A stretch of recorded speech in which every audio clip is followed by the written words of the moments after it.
CMP আন্তঃবিভাগ টি10 cricket টুর্নামেন্টের উদ্বোধন করেছেন সিএমপি কমিশনার কৃষ্ণপদ রায়।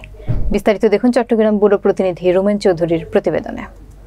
15 মে বুধবার চট্টগ্রাম মেট্রোপলিটন পুলিশের আন্তঃবিভাগ টি10 ক্রিকেট টুর্নামেন্ট উদ্বোধন করেছেন CMP police commissioner additional IGP Krishnapada Roy. বিকেলে দামপাড়া পুলিশ লাইন্সের SAF মাঠে এই টুর্নামেন্টের শুভ উদ্বোধন ঘোষণা করেন তিনি।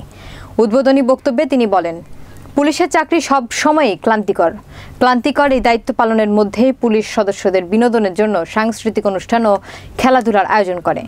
সিএমপি বিশ্বাস করে খেলাধুলা শারীরিক ও মানসিকভাবে শক্তিশালী করে তোলে।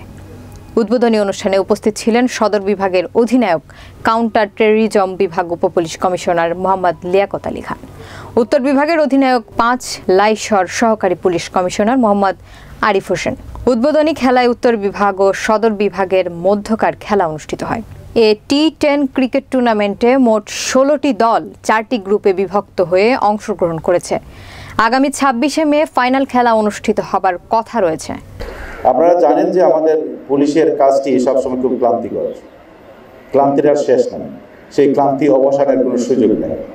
তো আমরা চেষ্টা করছি বিভিন্ন খেলাধুলা অনুষ্ঠানের মধ্য দিয়ে, বিভিন্ন সাংস্কৃতিক অনুষ্ঠানের মধ্য দিয়ে সেই ক্লান্তিটা দূর করার জন্য।